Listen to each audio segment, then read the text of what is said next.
सोचो कि तुम्हें एक ऐसी दुनिया में फेंक दिया जाए जहां कल्टीवेटर्स और मार्शल आर्टिस्ट्स घूमते हैं इनसेन पावर्स के साथ। सपना लगता है ना? गलत। सरवाइव करने के लिए तुम एक ही रास्ता चुनते हो, डिमोनिक कल्टीवेशन। पावर तो बेमिसाल है, लेकिन कीमत, हर कोई तुमसे नफरत करता है, तुम विलन बन जाते हो।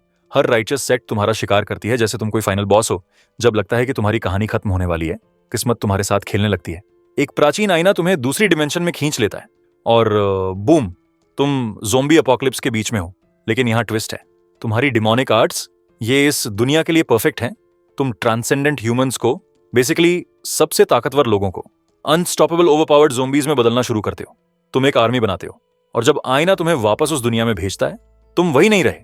अब तुम एक मॉन्स्टर हो, किसी की सोच से भी ज्यादा स्ट्रांग। और सबसे अच्छी बात, तुम वर्ल्ड्स के बीच जंप कर सकते हो।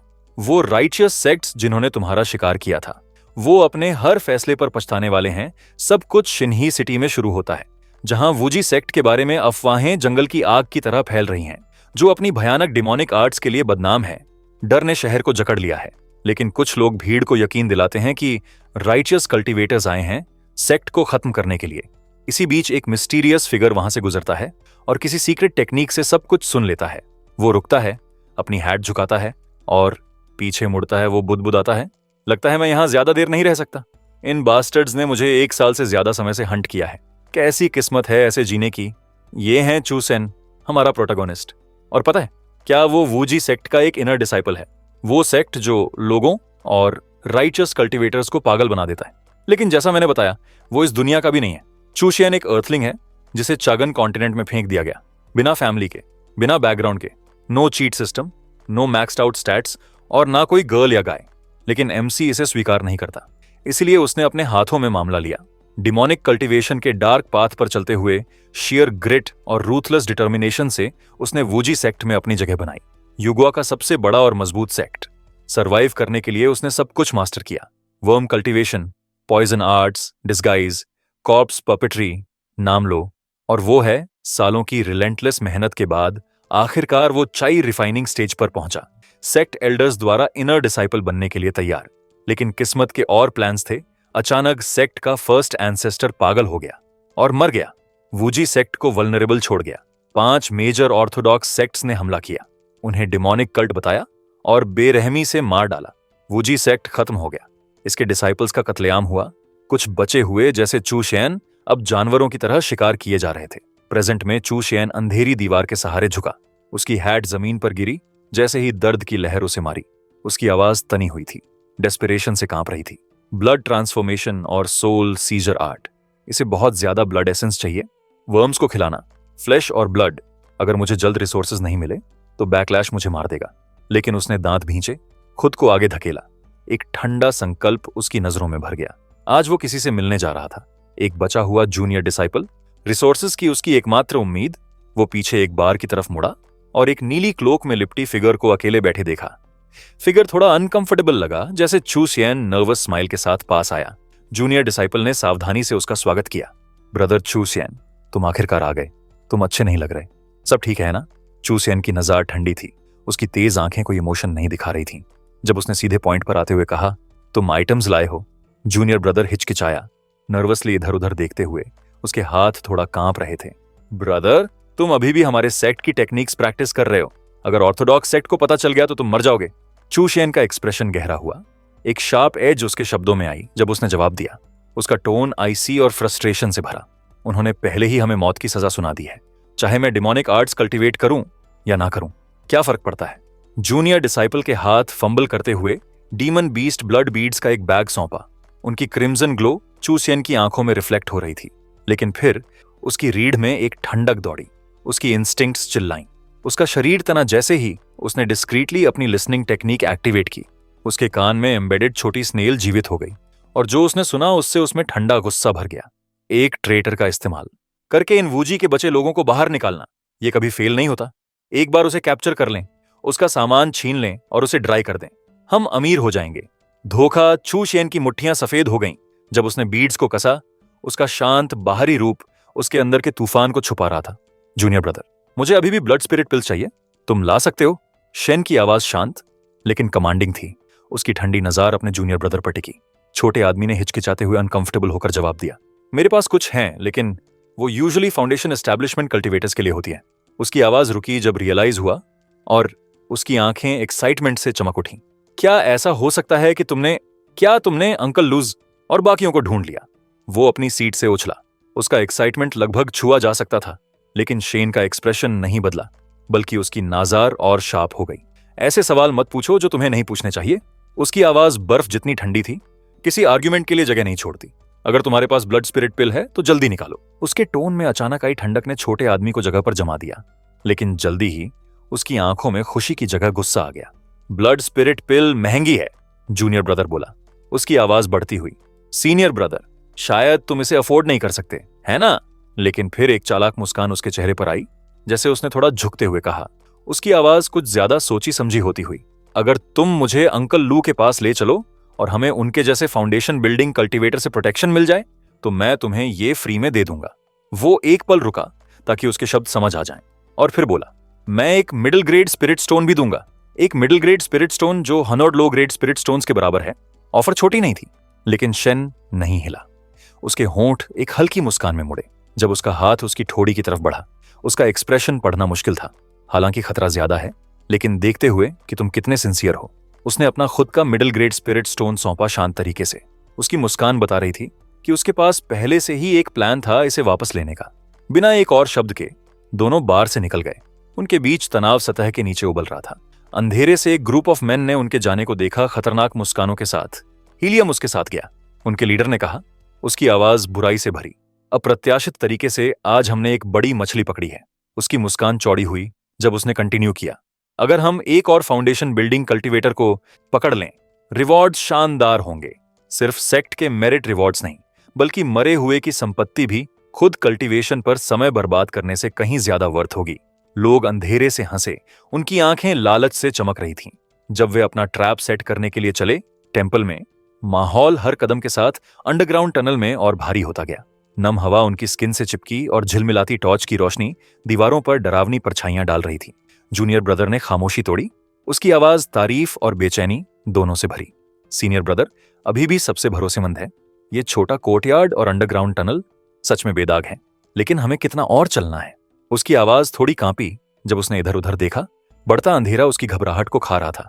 हम लगभग पहुंच गए, शेन ने जवाब दिया। उसका टोन स्थिर और भावनाहीन था, लेकिन फिर वो अचानक रुका।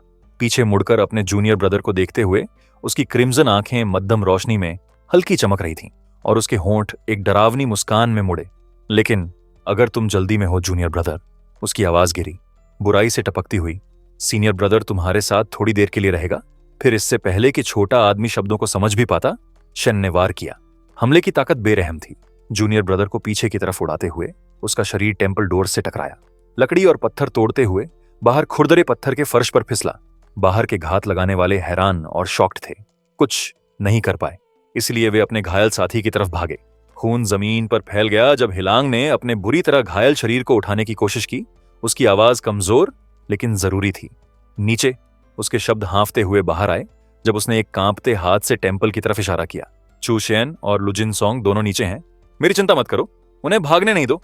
बाहर के घात लगाने वाले उसके शब्दों पर हरकत में आए। अंदर घुसो, सबको मार दो, उनके लीडर ने चिल्लाकर कहा।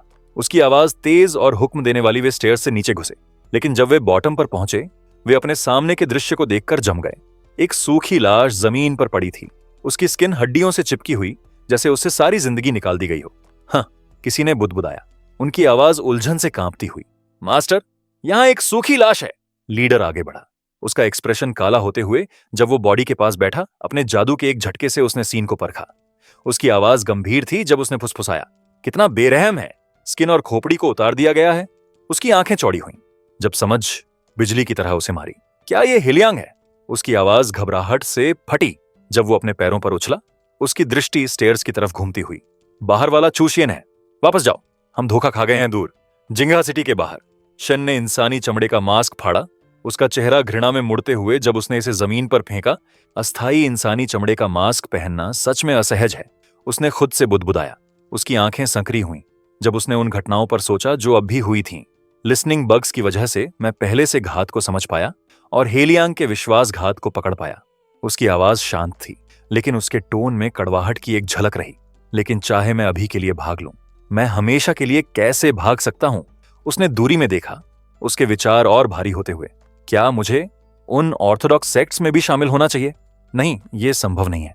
अगर मैंने ऑर्थोडॉक्स सेक्ट की तरफ रास्ता बदला तो मुझे अपनी सारी पिछली कल्टीवेशन छोड़नी होगी, जिसमें प्रतिक्रिया का बड़ा खतरा है। उससे भी ज्यादा मेरी योग्यता के साथ राइचियस टेक्निक्स कल्टीवेट करना शायद मतलब है कि मैं फाउंडेशन बिल्डिंग स्टेज तक भी कभी नहीं पहुंचूंगा। सिर्फ डिमोनिक आर्ट्स अपनी कम थ्रेशोल्ड्स और तेज नतीजों के साथ मुझ जैसे किसी को अमरता का मौका दे सकती है। उसकी आवाज स्थिर थी, शांत दृढ़ संकल्प से भरी। बाद में एक चमकती केव में चूशियन ने अपनी लूट को देखा। उसके हाथ उत्सुकता से कांप रहे थे। उनमें वूजी सेक्ट ट्रेजर वॉल्ट से एक रहस्यमय आर्टिफैक्ट था।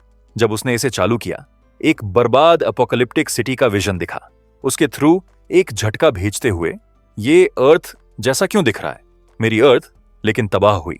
क्या हुआ? इससे पहले कि वो रिएक्ट कर पाता, आर्टिफैक्ट ने उसे अंदर खींच लिया और वो उजाड़ वेस्टलैंड में लड़खड़ाया। उसकी आंखें डर में चौड़ी होती हुई उसके सामने के दृश्य पर एक ज़ॉम्बी एक लाश को चबा रहा था। ज़ॉम्बीज, ये क्या है? मरे हुए उसके चारों तरफ घेर आए, उनकी कराहें उसके खून को ठंडा करती हुई। लेकिन चू सियान की जीने की इंस्टिंक्ट्स गरजती हुई जिंदा हो गईं। खून के लाल कीड़े उसके हाथों से फटे, ज़ॉम्बीज को जंगली सटीकता के साथ काटते हुए। उसने हैरान होते हुए देखा जब कीड़े ज़ॉम्बीज के मांस पर पनपे। एक विकृत उम्मीद उसके अंदर जलती हुई। रुको, क्या ज़ॉम्बीज जीवित प्राणी गिने जा सकते हैं अगर मैं उनके मांस और खून का इस्तेमाल करूं अपनी टेक्निक्स कल्टीवेट करने के लिए और कीड़ों को खिलाने के लिए? उसकी काली मुस्कान वापस आई, उसका दिल रोमांच से धड़कता हुआ जब कीड़े दावत कर रहे थे। ये पूरी सिटी नहीं, ये पूरा प्लैनेट मेरा रिसोर्स पूल बन जाएगा। ज़ॉम्बीज को मारने से स्वर्गीय सजा नहीं मिलेगी। मैं आजादी से कल्टीवेट कर सकता हूं।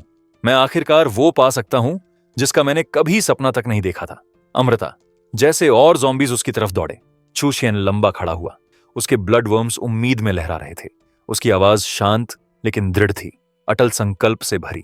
शाश्वत जीवन, चाहे कोई भी कीमत हो।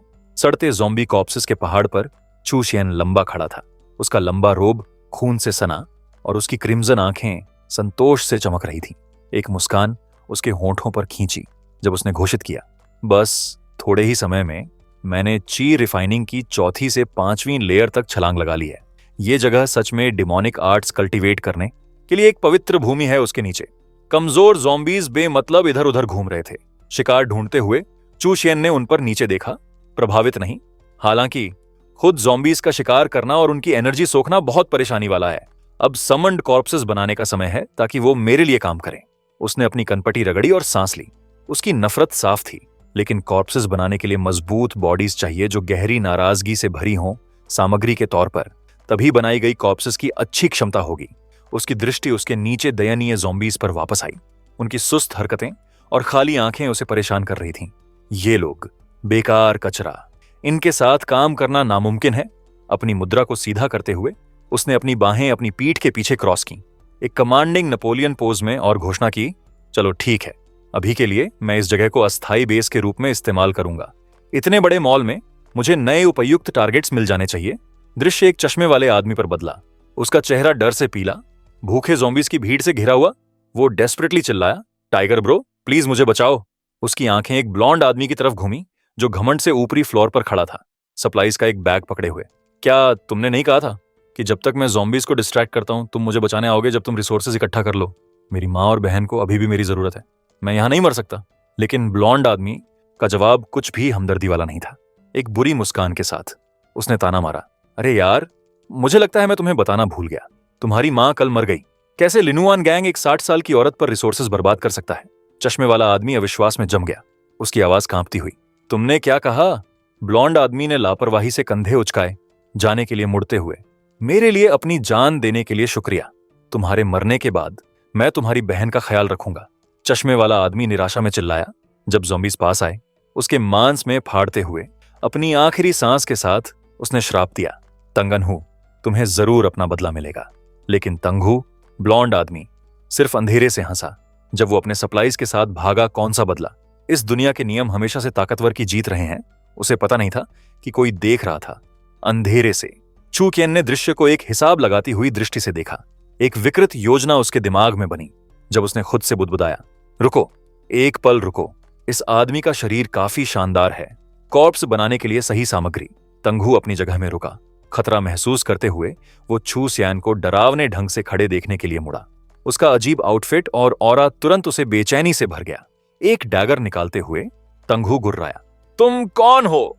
चू सियान के होंठ एक खतरनाक मुस्कान में मुड़े। मेरा मतलब है, तुम्हारा शरीर काफी अच्छा है, तुम मेरे लिए एक अच्छा नौकर बनोगे। तंगहू का चेहरा गुस्से में मुड़ा। तुम मौत को बुला रहे हो?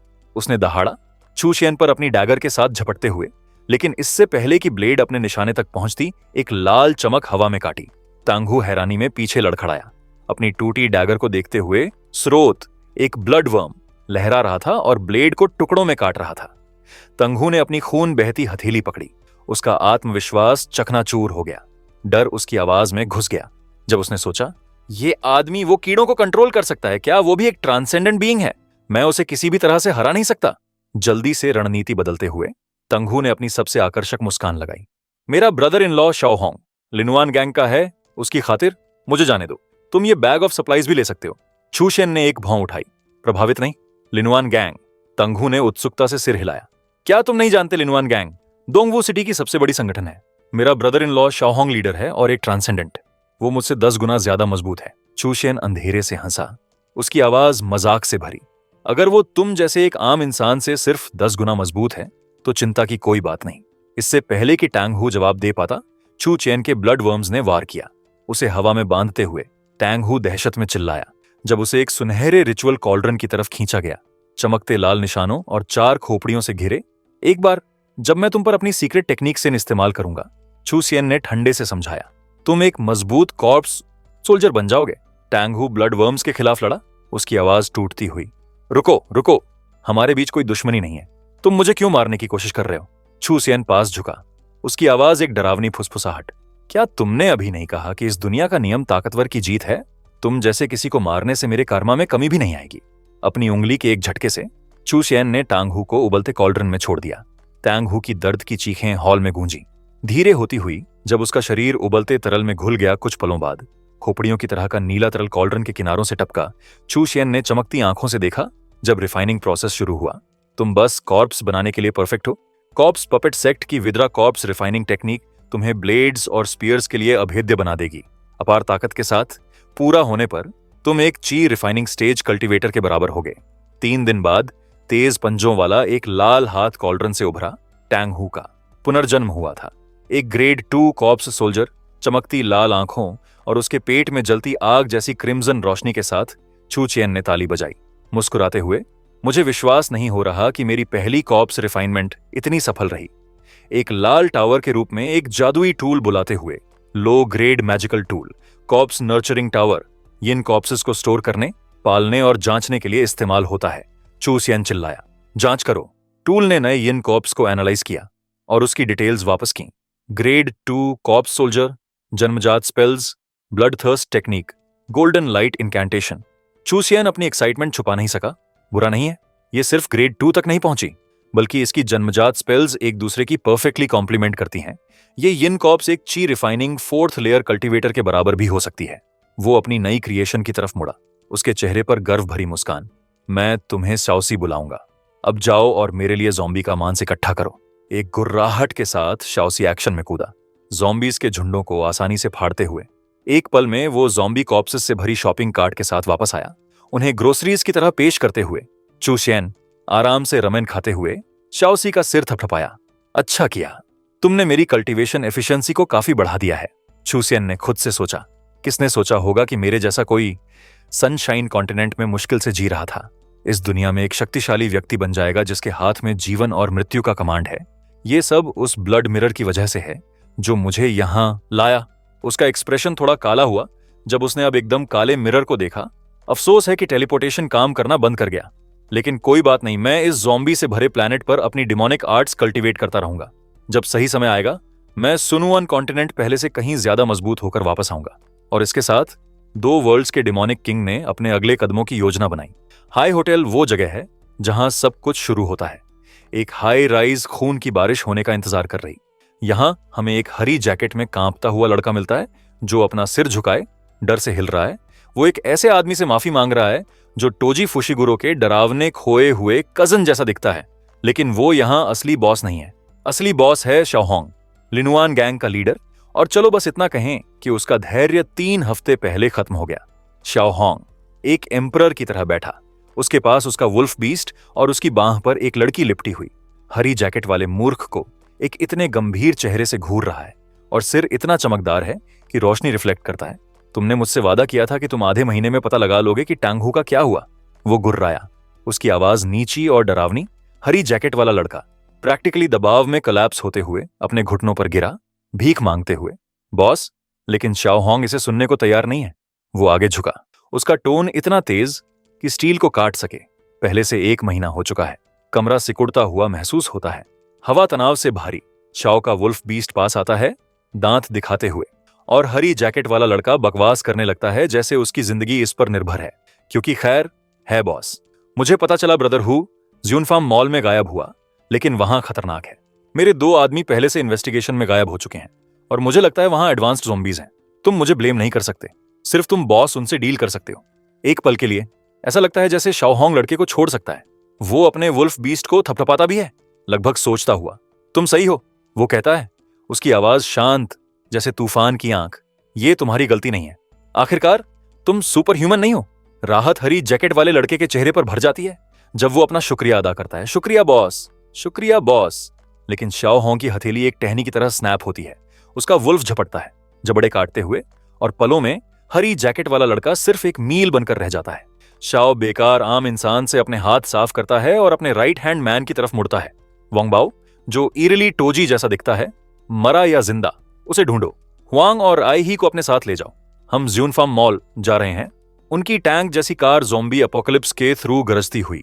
लिन क्वांग गैंग एक रैकिंग बॉल की मी तरह एंट्री बनाता है, अनडेड के झुंडों को ऐसे तोड़ते हुए जैसे वो कुछ नहीं बल्कि स्पीड बम्प्स हों। जब तक वे ज़्यूनफाम मॉल पहुंचते हैं, पार्किंग लॉट टूटी ज़ॉम्बी कॉर्प्सेस से भरी है, लेकिन कुछ गलत महसूस होता है। हवा बहुत स्थिर है, बहुत साफ। शाओ होंग बाहर आता है, उसके 2 वुल्फ बीस्ट्स, एक ग्रे एक गोल्डन, उसके पास। उसकी आंखें संकरी होती हैं जब वो सीन को देखता है। अजीब है, यहां के ज़ॉम्बीज। उसकी आवाज रुकती है जब वो अपने वुल्फ्स को आगे स्काउट करने का ऑर्डर देता है। तुम दोनों पहले अंदर जाओ और चीजें चेक करो। बीस्ट्स आज्ञा मानते हैं, उनकी गुर्राहटें ईरली खामोश मॉल में गूंजती हुई जैसे शॉ फॉलो करता है। खून की एक मजबूत अनमिस्टेकेबल खुशबू उसे एक थप्पड़ की तरह मारती है। उसकी दृष्टि मेटल बैरल्स की एक कतार पर जाती है और उसका एक्सप्रेशन कठोर हो जाता है। ये चीजें क्या हैं? इससे पहले कि वो इसका अर्थ समझ पाए, उसका गोल्डन वुल्फ हिंसक तरीके से भौंकता है, उसकी आंखें ऊपर की तरफ। शाओ ऊपर देखता है और जम जाता है। दर्जनों ज़ॉम्बी कॉर्प्सेस रस्सियों से लटके हुए हैं, ग्रोटेस्क डेकोरेशंस की तरह झूलते हुए। उसका होंठ घृणा में मुड़ता है।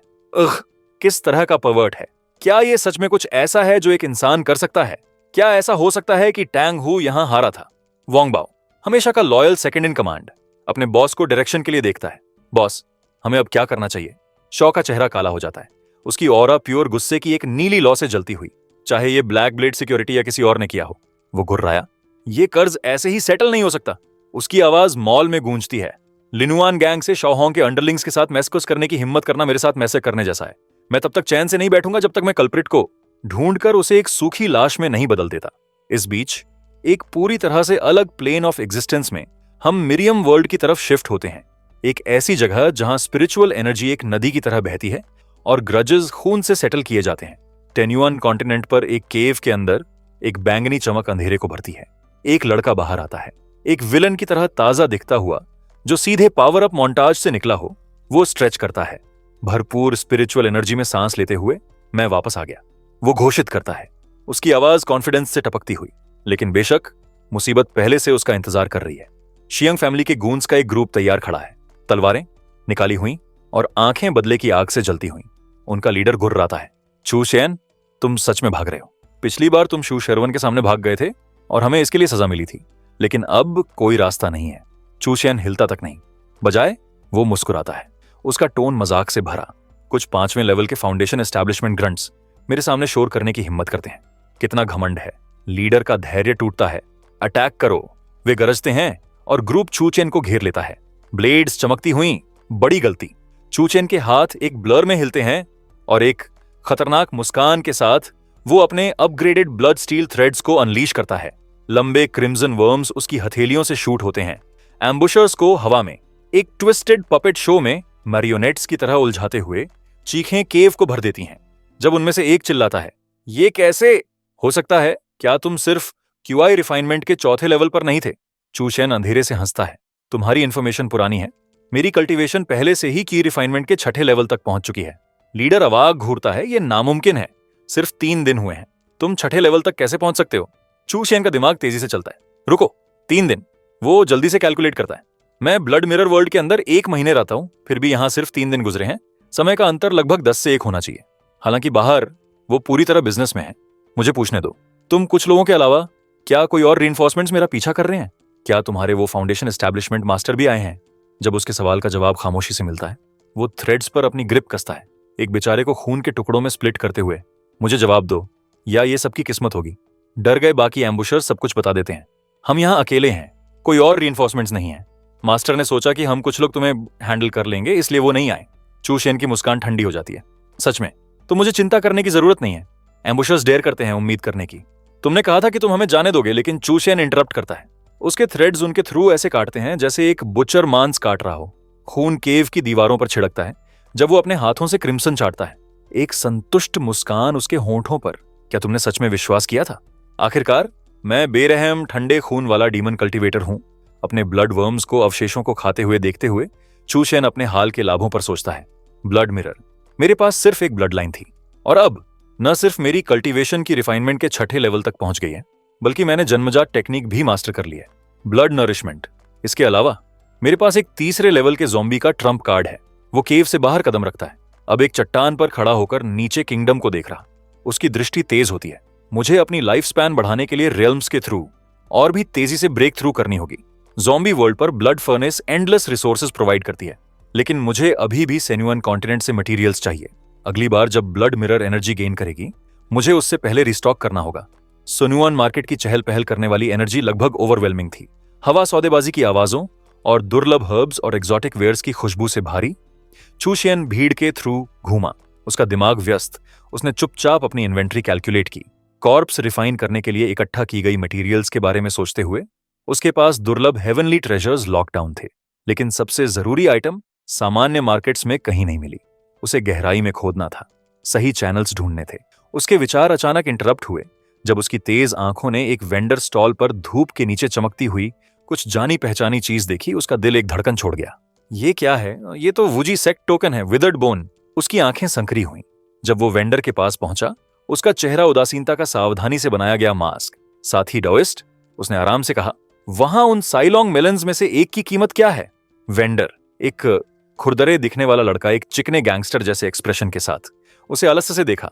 साथ नहीं, 2 छोटे स्पिरिट स्टोन्स हर एक के। चूशियन ने एक भौं उठाई। अविश्वास में 2? क्या मेलन की स्किन सोने की बनी है या मांस सोने का है? तुम यहां लग्जरी मार्केट चला रहे हो क्या? वेंडर मुस्कुराया।